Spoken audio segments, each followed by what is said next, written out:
하루에 10사람 이상 만나라.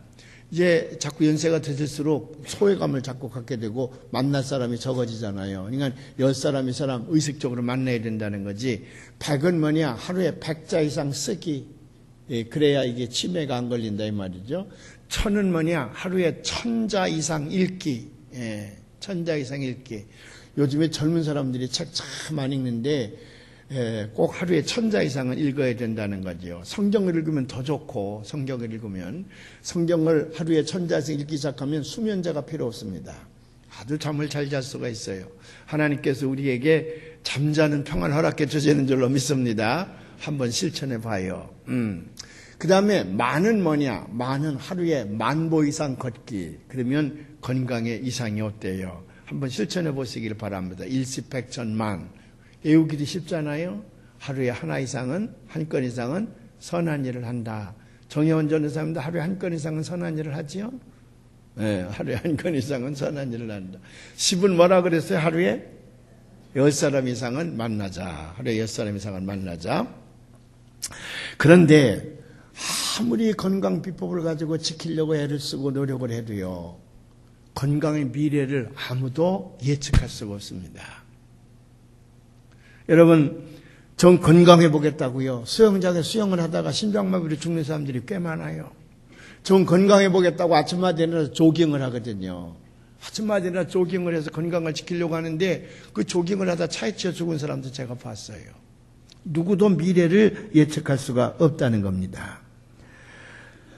헬스클럽에 가서 열심히 운동을 하면 좋다고 그래서 아예 그냥 평생 헬스콘을 끊고 그 다음날 죽는 사람도 봤어.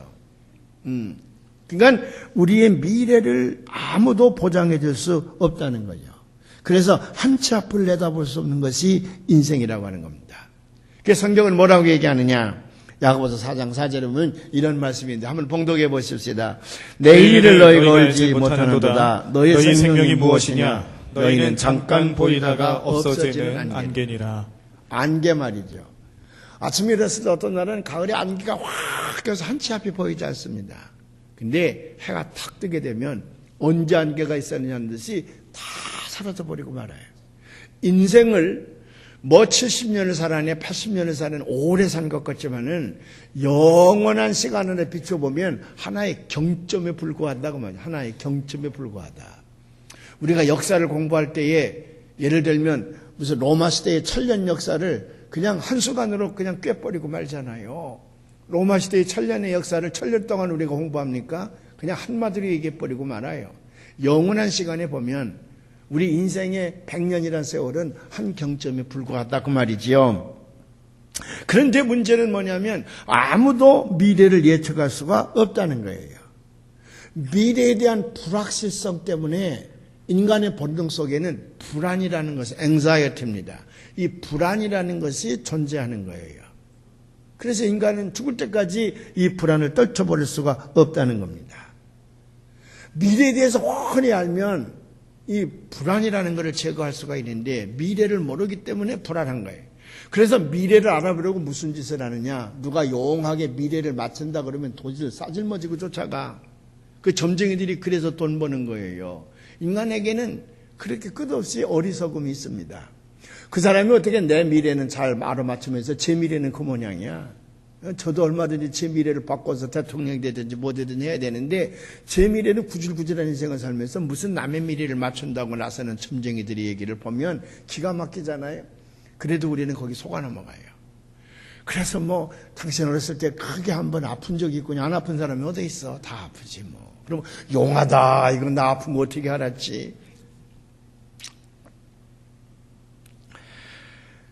그래서 인간은 본능적으로 몇 가지 불안한 요소가 있다고 하는데 첫 번째는 뭐냐 그러면 미래를 알 수 없기 때문에 불안하다. 두 번째는 건강에 대해서 보장을 받을 수 없기 때문에 불안하다는 거예요. 세 번째로는 먹을 것에 대한 불안이 있다는 거예요. 테레사 수녀가 굶주리고 있는 인도의 칼카타 거리에 가서 수용소를 만들어 놓고 행렬병자라든지 굶어 죽는 아이들을 데려다가 밥을 먹이고 그들을 잘 보살피는 일을 하지 않았습니까? 어느 날 거리 가니까 며칠을 굶었는지 바짝 마른 아이가 하나 있더라는 거예요. 그 아이를 데려다 목욕을 시켜주고 먹을 빵을 줬답니다. 드레아 소녀가 그에게 자, 빵 먹어라. 이게 너를 위해서 준비한 것이니 먹으라 하더니 걔가 한 입만 물어 먹고는 삼키고는 그 다음에 눈물을 흘리며 먹질 않더래요. 가슴에다 꼭 싸고요. 그래 먹어 괜찮아 먹어 그러니까 이 아이가 고개를 좌우로 흔들면서 안 먹겠다 그러더래요. 그래서 살살 달래서 왜 안 먹냐 그랬더니 이거 다 먹고 나면 또 배고플 거잖아요. 그러면 그때 먹을 것이 없으니까 그때를 위해서 이거 아껴야 되겠다는 거지. 캘카타의 소년만 그런 거 아니에요. 우리도 어렸을 때 그랬어요. 우리도 6.25 전쟁 후에 먹을 것이 없어서요. 금방 배고파서 영양실조가 돼 쓰러지는데도 누가 먹을 걸 주면 허겁지겁 다 먹은 것이 아니라 그걸 먹고 아꼈어. 왜? 다음에 보장이 안 되니까 그걸 아끼는 거예요. 다음에 또가 먹을 거 준다 그러면 확 먹어버리지. 그 다음에 또 줄 건데 뭐. 근데 다음에 누가 내게 먹을 것을 줄 것이라고 하는 것이 보장되지 않으니까 지금 배가 고프들고 하고 그거 아끼고 안 먹는 거예요. 뭐 껌 씹다가 내일 먹으려고 상에다 붙여놓는 것쯤이야. 그건 장난이고 실제로 우리 본능이 그렇다고 말이죠. 또 네 번째로는 애로움에 대한 불안입니다. 그리고 다섯 번째로는 자신을 잃을 죽음에 대한 불안. 이런 불안 때문에 인생은 그 불안의 세계에서 떨쳐나 버리고 나올 수가 없다는 것인데 이 모든 불안은 결국은 어디서부터 시작되냐 그러면 미래를 예측할 수 없기 때문에 미래가 불확실하기 때문에 Our future is uncertain.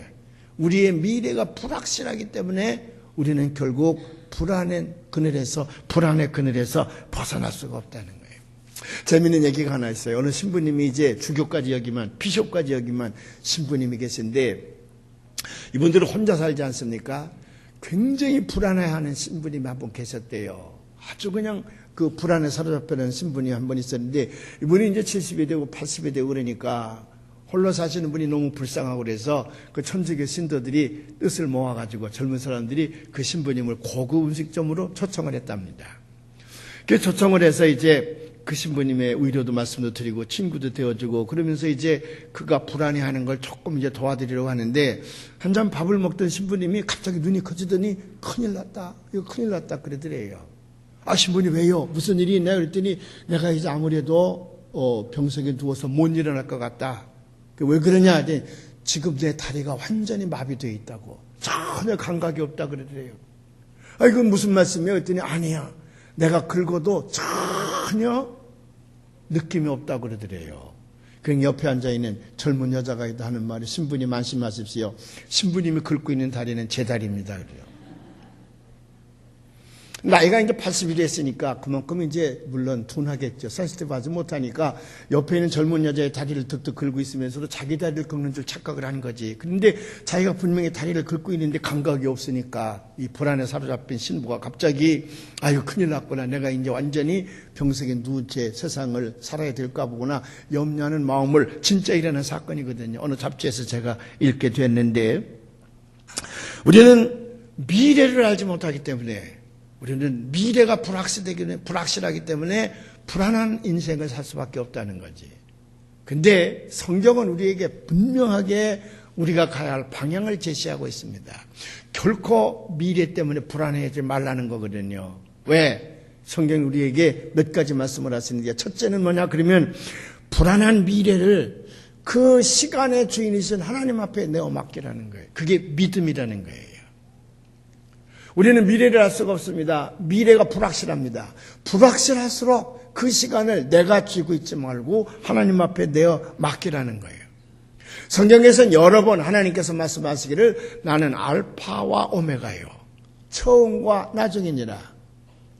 내가 이 우주를 창조했는데 창조하신 내가 끝까지 내가 이끌어갈 것이다. 끝으로 내가 마감할 것이다. 그 말이죠. 나는 시작과 끝이다. 그 말이에요. 그 말은 다른 말로 얘기하면 온 우주의 시간은 내 안에 있다고 말이거든요. 우주의 시간을 주관하신 분은요 오 하나님이시야. 그 창조자 하나님 앞에 내가 시간을 내어 맡기면 나는 불안의 세계에서 나올 수가 있습니다. 왜 불안하냐? 알지 못하는 시간을 내가 끌어안고 이걸 내 마음대로 하려다 보니까 이게 불안한 거예요. 그래서 잠언서 16장 9절에 보면 이런 말씀이 있습니다. 우리 함께 봉독해 보십시다. 사람이 마음으로 자기의 길을 계획할지라도 그의 걸음을 인도하시는 이는 여호와이시니라. 우리가 아무리 계획한다 할지라도 내 미래의 시간을 주관하시는 분은 여호와 하나님이라고 말이야. 우리의 발걸음을 인도하시는 분은 여호와 하나님이라. 우리는 하나님을 믿노라고 하면서도 그가 창조자 하나님이라고 입으로는 고백하면서도 그분이 주관하시는 역사 속에 나를 맡기지 못한다는 말이지. 심지어는 내가 내 시간표를 짜놓고 하나님 보고 와서 내 시간 안에 들어오라는 거야. 그게 우리의 좁은 마음이에요. 온 우주를 역사하시는 분은 하나님이신데 내가 그 하나님의 시간표에 맞춰야 되는데 우리는 자꾸 내가 내 시간표를 만들어 놓고 하나님을 끄집어내려서 그 내 시간표대로 움직여달라는 거지요. 이걸 가르쳐서 니체라고 하는 사람은 신은 인간이 만들었으니 그 신을 믿지 말라 그래요. 그러니까 절대적 하나님을 믿는 믿음이 아니라 대부분의 인간들이 자기가 만들어놓은 신을 자기 마음대로 믿으려고 그래. 그래서 자기의 모든 미래의 시간표를 만들어 놓고 하나님 보고 그걸 와서 주관하라는 거거든요. 이게 잘못된 신관입니다. 우리 하나님은 절대적 하나님을 믿으시기를 바랍니다.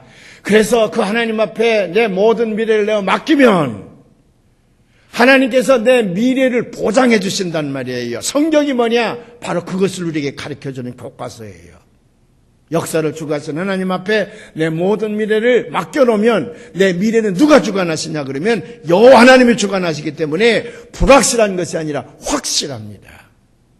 하나님은 1.1핵이라도 오차가 없는 분이시기 까닭에 하나님 우리의 미래를 주관해 주시는 줄로 믿습니다. 성경 말씀에 보면 역사의 주인공들이 하나님 앞에 불평을 하는 경우가 극히 드물은데 더군다나 우리 아브라함과 같은 분은 믿음의 조상이요, 순종의 조상이요, 축복의 조상인데 하나님 앞에 전혀 불평을 안 한 것 같았는데 오늘 15장에 보면 아브라함이 하나님 앞에 처음으로 불평하는 장면이 나와요. 오늘 우리가 봉독해 보지 않았습니까? 우리 15장 1절 보니까 아브라함아 두려워하지 말라. 내가 너의 방패가 되는 하나님이요 내가 지극히 너의 상급이 될 것이니라. 두려워하지 말라. 어떤 분이 조사를 했더니 성경 속에 하나님께서 우리에게 두려워하지 말라는 말을 몇 번 했냐면 366번을 했다는 거지. 366번을 했다는 거예요. 그리고 어떤 성자가 물어봤다는 거 아닙니까? 하루에 한 번씩 하면 365번인데 하나님은 왜 366번이나 우리에게 두려워하지 말라 그랬습니까? 그랬더니 하나님의 야 이놈아 너는 윤년도 모르냐 이놈아 그랬다는 거 아니에요? 4년에 한 번씩 윤년이 돌아오는 날 그날을 위해서 내가 366번을 두려워하지 말라고 얘기했노라. 그만큼 하나님께서 우리에게 두려워하지 말라는 말을 많이 하시는데 오늘 창세기 15장 1절에서 두려워 말라, 아브라함아 두려워 말라 이것이 처음 한 말입니다. 하나님이 제일 최초로 아브라함에게 한 말이에요. 왜 하신 줄 아십니까? 아브라함이 그만큼 마음속에 불안했습니다. 왜? 자식이 없어서요. 그 전에 보면 롯이 그 주변에 4개의 나라의 왕이 연합군을 편성해서 쳐들어왔습니다. 그때 그 롯이 살고 있던 소알 땅은 굉장히 농사가 잘 되는 것이었는데 근데 그 이웃에 있는 4개의 나라 왕이 연합군을 편성해 쳐들어와가지고 롯이 지어오는 모든 농산물과 롯을 비롯한 식솔들을 전부 포로로 붙들어갔어요.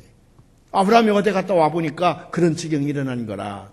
하나님 어찌하면 좋습니까? 하나님 도와줬어요. 가서 롯을 데리고 오거라. 그래서 군대를 편성해서 아브라함이 가서 4왕의 연합군을 편성하고 있는 적군들을 다 물리치고 빼앗겼던 재물들 다 되찾고 롯과 그 식솔들을 다 이제 다시 찾아가지고 왔습니다. 얼마나 자신감이 등등해요. 그래도 아브라함은 마음이 불안해. 왜? 자식이 없어요. 하나님 분명히 저 하늘에 있는 별처럼 많은 자식을 준다 그랬는데 뭐 할아버지가 다 됐는데도 자식이 없거든요. 그러니까 불안한 거예요. 그걸 하나님께서 아브라함을 부르시는 겁니다. 아브라함아 두려워하지 말라. 내가 네 방패가 되며 내가 너를 위한 지극한 상급자가 되느니라. 그래도 그 다음에 아브라함이 뭐라고 하는 줄 아십니까? 아브라함의 성경이 이렇게 표현되어 있지 그때 아브라함의 마음은 아주 심기가 불편했을 것입니다. 아브라함이 뭐라고 하나님께 얘기하냐면 아브라함이 이르되 주 여호와여 무엇을 내게 주시려 하나이까? 나는 자식이 없사오니 나의 상속자는 다 이 다메섹 사람 엘리에셀이니이다. 아브라함이 또 이르되 주께서 내게 씨를 주지 아니하셨으니 내 집에서 길른 자가 내 상속자가 될 것 아닙니까?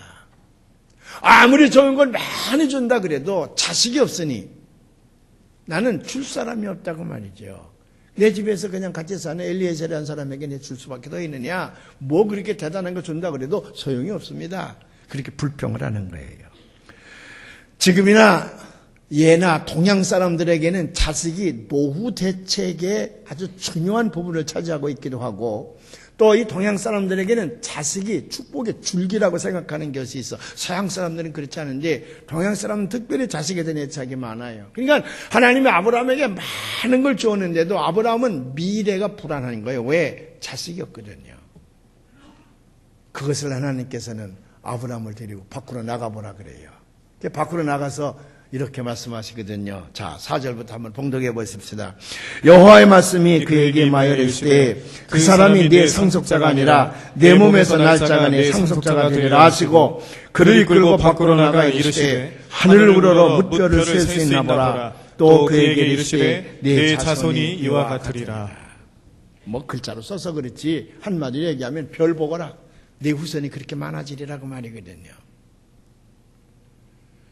아브라함은 그것을 믿었어요. 보통 사람 같았으면 못 믿었을 겁니다. 왜? 나이가 이제 100세가 다 돼가는데 못 믿었을 거예요. 근데 아브라함은 믿었어, 그것을요. 그랬더니 아브라함은 그걸 아브라함의 그 믿음을 하나님께 칭찬하시는 거예요. 이제는 겨우 아브라함이 하나님을 믿게 되니까 믿는 아브라함에게 하늘의 비밀을 폭로하는 겁니다. 하나님이 이렇게 좋으신 하나님이야. 그 다음부터 보면 앞으로 600년 동안 일어날 일들을 미리 아브라함에게 하나님께서 알려주시는 게 대단한 일이에요. 하늘의 비밀을 아브라함에게 알려주는 거예요. 한번 봉독해 볼까요? 12절부터 봉독을 해보십시다. 해질 때 아브라함에게 깊은 잠이 임하고 큰 흑암과 두려움이 그에게 임하였더니 13절부터 함께 읽어요. 여호와께서 아브라함에게 이르시되 너는 반드시 알라. 네 자손이 이방에서 객이 되어 그들을 섬기겠고 그들은 400년 동안 네 자손을 괴롭히리니 그들이 섬기는 나라를 내가 징벌할지며 그 후에 네 자손이 큰 재물을 이끌고 나오리라. 너는 장수하다가 평안히 조상에게로 돌아가 장사를 할 것이요 네 자손은 4대 만에 이 땅으로 돌아오리니. 아브라함은 2000년, 기원전 2000년, 지금으로부터 4000년 전에 살았던 사람이에요. 모세가 애굽에서 자기 민족을 이끌고 나온 때가 1450년. 아브라함에 비해서 600년 뒤에 일어날 일입니다. 아브라함 그 아들이 이삭, 그 아들이 야곱, 그 아들이 12명이가 있는데 그 중에서 요셉이 애굽으로 팔려갑니다. 형들의 질투를 받아서. 요셉 때문에 이스라엘 백성들이 몽땅 다 애굽으로 이주를 하는 거예요. 왜? 가뭄이 너무 심해서 가나안 땅에 먹을 것이 없었어. 그러나 이집트는 그 나일강 삼각조를 통해서 엄청난 농산물이 나온 데다가 애굽의 총리로 있던 요셉이 잘 대처를 해서 양식이 넘쳐났어요. 그래서 다 그쪽으로 이주를 했던 것이고만 400년 동안이나 거기서 노예 생활을 하게 됩니다. 그 다음에 모세에 의해서 이스라엘 백성들이 애굽을 탈출해서 가나안 땅으로 돌아오게 되는데 여기 아브라함이 하나님의 약속을 믿으니 하나님께서 아브라함에게 앞으로 되어질 600년 동안의 역사적 시간을 아브라함에게 알려주는 거예요. 이 이야기는요, 이삭에게도 내려갔을 것이고 야곱에게도 내려갔을 것이고 12아들에게도 내려갔을 것이지만 그들은 믿지를 못했을 겁니다. 몰랐어요. 만약 아브라함에게 알려졌던 시간의 주제자 하나님께서 앞으로 이런 일이 전개될 것이라고 하는 것을 미리 알려주셨는데 그걸 믿었더라면 이삭도 야곱도 12아들도 그렇게는 살지 않았을 겁니다. 시간의 미래의 주관자이신 하나님 말씀을 그들은 믿지 않았기 때문에 그런 고통을 또 스스로 많이 당하면서도 거기서 불안을 떨쳐버리지 못했을 것입니다. 사랑하는 여러분, 그렇기 때문에 내가 아무리 발버둥 친다 그래도 시간은 나에 의해서 주관되어지는 것이 아니라 하나님에 의해서 주관되어지는 거예요. 네덜란드에 유명한 밀레라고 하는 조각가가 있습니다. 어렸을 때부터 천재소년이라고 칭찬을 들었어요. 나중에 이가 이제 나와서 공부를 하고 나중에 훌륭한 조각가가 되는데 이상하게 이 사람의 조각품이 팔리지 않는 거예요. 그렇게 어렸을 때부터 신동이라는 얘기를 들었는데도. 근데 나중에 이제 예술가들이 다 그렇지만 작품이 팔리지 않으니까 굶어 죽게 생겼어. 아주 뭐 돈이 없어가지고요. 그냥 가난에 찌들게 됐습니다. 근데 그가 어느 날 하나님 앞에 서는 거예요. 뭘 깨달았냐 그러면 세상 사람들이 다 나를 신동이라 그러고 뭐라 그래도 결국 인간은 하나님의 손 안에 있구나. 하나님의 손 안에 있구나. 그걸 깨닫고 나서 마지막 작품을 하나 만들어냅니다. 그게 뭐냐면 지난번에 여러분에게 제가 한번 보여드렸던 대로 큰 손 안에 가냘픈 사람 하나가 그 손에 서 있는 모습이었어요. 그걸 읽는 사람들이, 그걸 보는 사람들이 마음에 감동을 받기 시작을 하는 거예요. 그걸 엄청난 부자가 그 작품을 사갑니다. 그래서 밀레는 죽은 다음에 엄청난 부자가 되는 거예요. 살았을 때에 미리 깨달았더라면 그가 그런 가난 속에서 고생을 하지 않았을 것인데 마지막 죽음이 다가왔을 때에 그걸 아는 거야. 인간의 운명은 하나님의 손 안에 있구나. 그걸 작품으로 만들었더니 세계 모든 사람들이 그의 작품 앞에 머리를 수그리게 되고요. 그가 만들었던 작품들이 고가에 팔리기 시작을 해서 밀레 재단이라는 게 생기게 되고 박물관이라는 게 생기게 되고 지금도 관광객들이 거기 가면 다 그 조각품들을 감상하고요. 엄청난 값에 그게 팔립니다. 인간의 운명은 하나님 손 안에 있으니 그 하나님 앞에 내어 맡기게 될 때에 우리의 미래가 약속되는 줄로 믿으시길 바랍니다. 아멘. 그렇기 때문에 두 번째로 우리가 꼭 알아야 될 것은 이 땅에 태어난 모든 인간들은 여러 번 말씀드리지만은 어쩌다가 우연히 태어난 사람은 한 사람도 없어요. 모두가 다 하나님의 섬세한 계획과 의도 아래에서 우리가 만들어졌다는 걸 기억하시길 바랍니다. 이게 믿는 자들에게 중요한 깨달음이에요. 그러니까 아브라함이나 이삭이나 야곱이나 12아들이나 요셉이나 또 그이야 모든 사람들이 모두가 다 어쩌다 우연히 태어난 사람이 아니라 하나님께서 그를 통해서 이루고자 하시는 섭리가 있었단 말이죠. 오늘 우리에게도 마찬가지예요. 뭐 잘나느니 못나느니 뭐 잘생겼느니 못생겼느니 여러 가지 얘기를 많이 하지만 아니야. 하나님께서는 특별한 목적이 있으니까 우리를 이 땅에 보내셨다는 사실을 꼭 믿으시기를 주님의 이름으로 축원을 합니다. 우리를 하나님의 형상대로 지으셨다고 한 말이 그 말이요. 다른 개, 돼지와 같은 짐승과는 다르다는 얘기야. 더구나 우리는 맞춤형 인간입니다. 이것을 깨닫지 못할 때에 존재론적인 혼란 때문에 우리는 방황하게 되고 자살을 하는 이유도 거기에 있어요. 하나님이 나를 걸작품으로 만드셔서 맞춤형 인간으로 꼭 하나님이 나를 통해서 이루고자 하시는 하나님의 섬세한 섭리와 계획이 있으셨음을 알면 함부로 우리 목숨을 그렇게 내버릴 수가 없죠.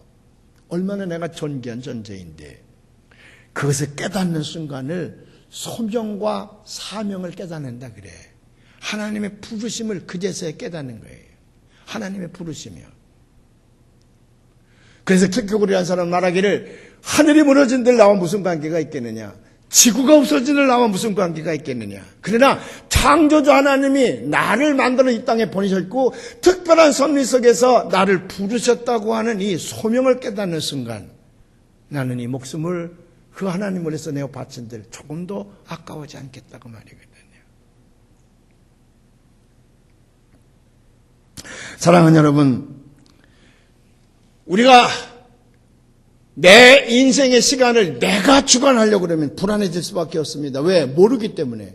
그러나 하나님 앞에 내어 맡기면 하나님은 미래를 주관하신 분이기 때문에 성서를 통해서 우리에게 약속 같은 것이 있어서 우리는 안심할 수가 있습니다. 하나님의 세계로 들어갈 수가 있어요. 더군다나 내가 하나님의 부르심을 받은 자라, 택함을 받은 자라고 하는 걸 알게 되면 나는 열심히 준비만 하면 하나님 손에서 그게 쓰임받게 될 것입니다.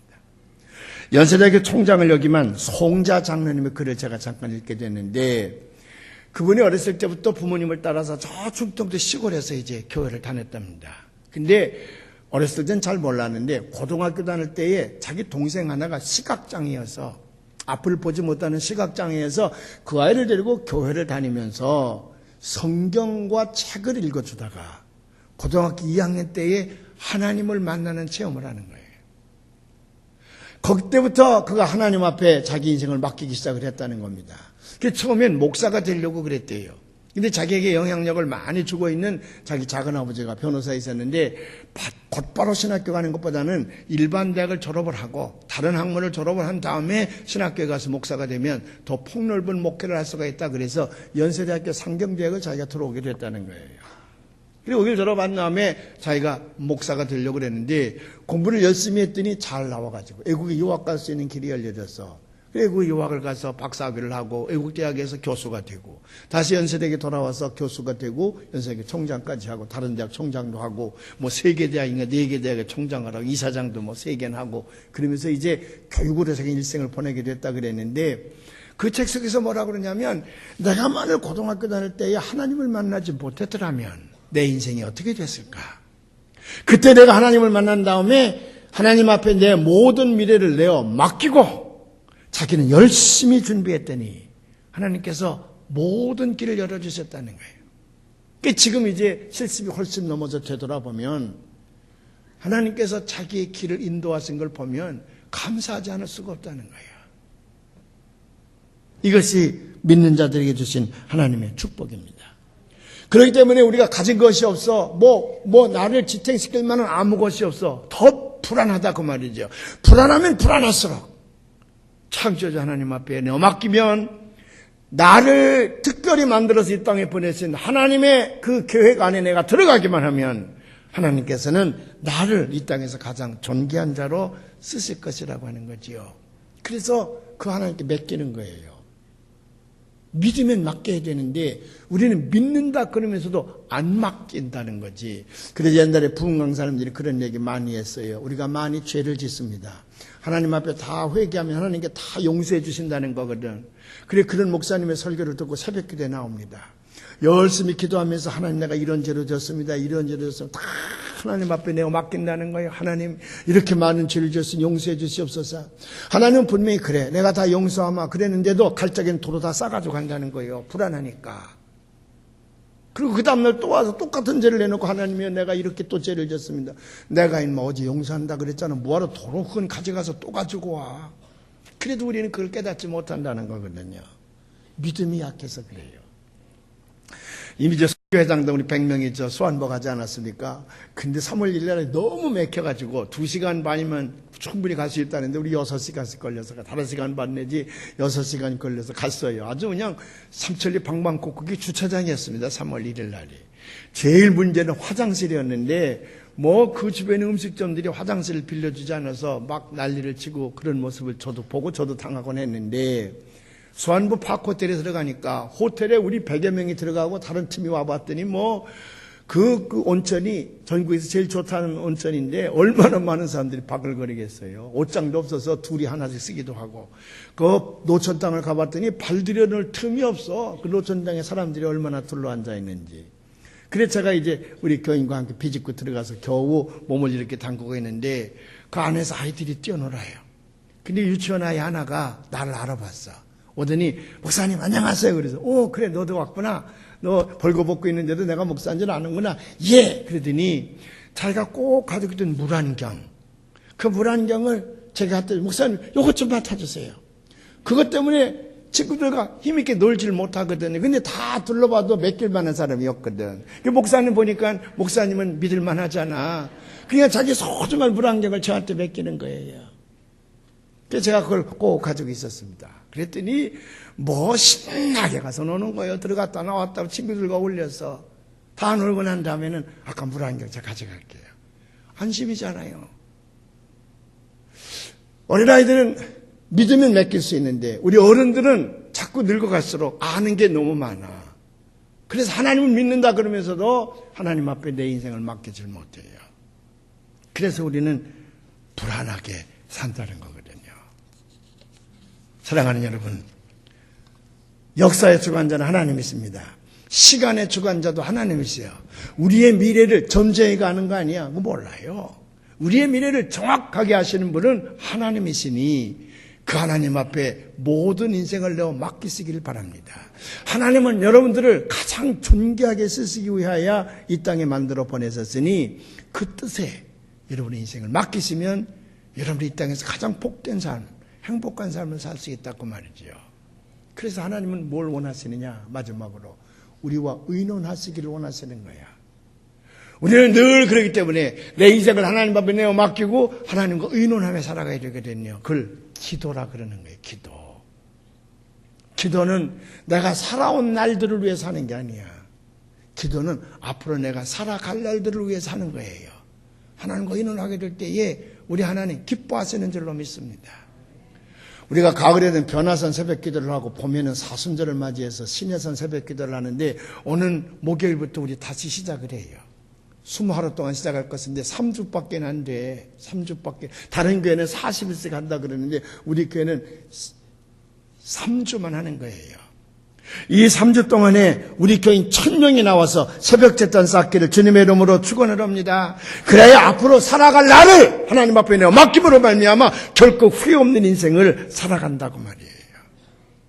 어떤 사람들은요, 세상사는 다 자기 마음대로 되는 줄 알아. 자기 마음대로 되는 줄 알아요. 그럽니까? 여기 오래 사신 노인들에게 물어보십시오. 세상의 마음대로 됩니까? 내가 계획한 대로 됩니까? 아니에요. 저는 은평교회 담임 목사가 되리라고는 꿈에도 생각하지 못했어. 나는 절대로 여기 담임 목사가 되리라고는 생각지 못했어요. 은평교회가 어디에 있는지도 몰랐어. 나는 더 좋은 교회 가서 목회할 줄 알았어요. 근데 은평교회 왔어. 그냥 여기서 늙었어 그냥. 왜? 하나님의 길이 여기 있었거든요. 우리 계획대로 되는 거 아니에요.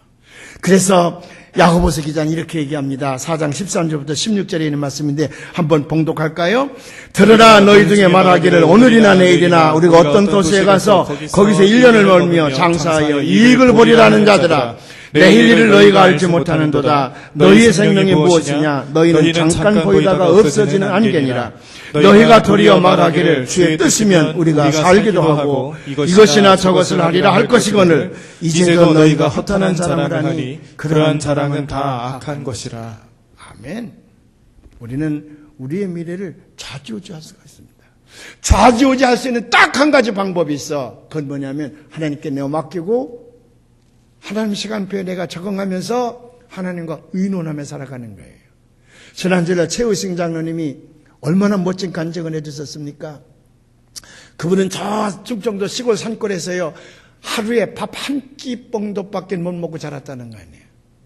근데 아버님이 아이들까지도 이렇게 고생시킬 수가 없구나. 초등학교 교육이라도 시켜야 되겠다. 그래서 무작정 밭을 매다 말고 뛰쳐 일어나서 찾아간 것이 대천이었다는 거지. 거기 초등학교에 있길래 거기 들어가 초등학교를 다니기 시작을 했는데 구한집 맞은편에 교회당이 있어서 그 하나님 앞에 우리 인생을 맡기자. 그래서 아버지가 자기 아내와 아이들 6남매를 데리고 몽땅 다 교회 등록을 하고 누가 전도해서 간 것이 아니라 스스로 가셨다는 거 아니야. 그래서 자기가 교회에서 이제 신앙생활하며 자라게 됐는데 고등학교 다닐 때 목사님이 몇 명 모이지 않은 곳에서 꿈을 가지라고 그 목사님이 힘을 주어서 꿈을 가지라고 설교를 하셔서 자기가 하나님 앞에 기도했다는 거 아니에요. 내가 무슨 꿈을 꿀 수가 있겠습니까? 그러나 목사님을 통해서 꿈을 가지라 그랬으니 하나님 앞에 3가지 기도의 제목을 올립니다. 첫째는 박사가 되게 해주세요. 두 번째로는 큰 회사 사장이 되게 해주세요. 그러면 내가 100개의 교회를 지어서 봉헌하겠습니다. 하나님 앞에 그렇게 기도하기 시작을 했다는 거 아니에요. 근데 57년 동안 그 기도를 한 번도 가슴에서 지워본 적이 없다는 거거든. 그분은 12개의 그룹에, 큰 12개 회사의 큰 그룹의 회장이지만은, 세계를 밥 먹듯 누비고 다녔지만은, 토요일만 되면 무슨 수를 써서라도 다시 귀국을 해서, 자기 교회에서 예배를 드리고, 그 다음에 올해날 다시 나갔다는 겁니다. 시골 농촌에서 그가 서울로 무작정 상경하고 살 때에 돈이 없는 어머니는 문패 주머니에서 500원 주면서요. 내가 너에게 줄 건 이것밖에 없다. 3가지를 부탁하니 좀 내 말을 잘 들어달라. 첫째는 주의를 잘 성수하거라. 두 번째로는 꼭 목사님 말씀과 선생님 말씀에 순종하거라. 세 번째는 꼭 어디를 가더니 내가 11조 헌금을 했으면 좋겠다. 그러면 너는 하나님이 키워줄 것이다. 그래서 그 어머니 말씀을 순종해서 지금까지 자기는 10의 3조 생활을 했다는 거 아니에요? 그랬더니 하나님과 의논되어진 시간을 하나님께서는 복을 주어서 그가 41살에 큰 사상이 될 수가 있었고 오늘날 그렇게 큰 부를 누리면서 99개의 교회를 지어서 봉헌하고 있다는 거 아니에요. 하나 두 개 교회를 지어서 봉헌하기도 힘드는데 90개를 넘어서 100개. 나이가 74세인데 금년 말까지 99개의 교회를 지어서 하나님께 봉헌할 것이라. 하나님과 의논하며 산 인생은 이런 축복의 길로 인도해 주심을 믿으시길 바랍니다. 존 레논이라는 사람이 이런 말을 했습니다. 인생에서 중요한 일은 당신이 다른 계획과 일로 바쁠 때에 일어납니다. 이게 무슨 얘기냐면요. 내게 일어난 중요한 사건들은 내가 계획해서 일어나는 것이 아니라 내가 엉뚱한 일로 바쁘게 정신을 빼놓고 있을 때에 내게 엄청난 사건이 벌어진다는 거지. 레논은 그 엄청난 사건이 내게서 일어날 것을 미리 주장하시는 하나님과 의논하면서 인생을 살아가라는 거예요. 지난 주간 동안에 우리 목사님들이 우리 교회에서 모임을 가졌습니다. 근데 한 분이 혈액과 골수암으로 오랫동안 세버난스 병원에서 입원을 하고 있던 분이 갑자기 퇴원을 해서 참석을 했습니다. 근데 그분이 몇 달 동안 입원을 했었는데 암병동에서 입원을 했었죠. 근데 어느 날 입원한 지 며칠 지난 다음에 많은 암 환자들이 어느 시 앞에서 벽에 걸려있는 시 기절 앞에서 멈추고 그 시를 읽고서는 심각하게 명상을 하면서 떠나더라는 거예요. 그게 무슨 시길래 가봤더니 이런 시가 거기 걸려있더라는 거예요. 살아갈 날이 살아온 날보다 턱없이 모자라지만 나는 지나온 날들을 행복했었다고 말하리라. 살아온 날보다 살아갈 날이 턱없이 부족해도 나는 행복하게 살아가리라. 이게요, 노인회관에 붙어 있으십니다. 노인회관에. 왜냐하면 인생을 많이 살았던 80세, 90세 되는 노인들이 많이 모이는 곳에 이런 시가 딱 있으면 제격이지요. 그래도 그 노인 양반들이 그 시를 읽을 때에 별로 실감은 나지 않을 거예요. 왜? 나에게는 죽음이 아직도 멀었다고 생각되기 때문에 그렇지 않습니까? 그래서 99세는 할머니에게 가서 세배를 하고 백수하십시오 그러면 확 화를 내신다는 거 아니야? 에? 그만큼 아무리 연세가 높아져도 자기가 살아갈 날이 많이 남아있다고 생각하기 때문에 노인회관에 붙어있을 시지만은 거기 붙어있다고 그래서 노인들에게 그렇게 큰 감명은 주지 못할 겁니다. 그러나 이게 암병동에 가서 딱 붙어있으니까 암 환자들은 죽음을 만지고 있는 사람들이거든요. 이 글을 읽을 때에 가슴이 뭉클뭉클한 거예요. 살아갈 날이 살아온 날들에 비해서 턱없이 모자라지만 나는 지나온 날들을 행복했었다고 말했으면 좋겠다는 거지. 살아갈 날이 살아온 날보다 턱없이 부족하지만 나는 그 살아갈 날을 행복하게 살아갔으면 좋겠다는 거지, 그게. 그래서 전 그 밑에다가 한 절 더 넣고 싶었습니다. 뭐라고 넣고 싶으냐면, 비록 살 날이 얼마 남지 않았지만 나는 그 날들을 주님과 함께 살아가리.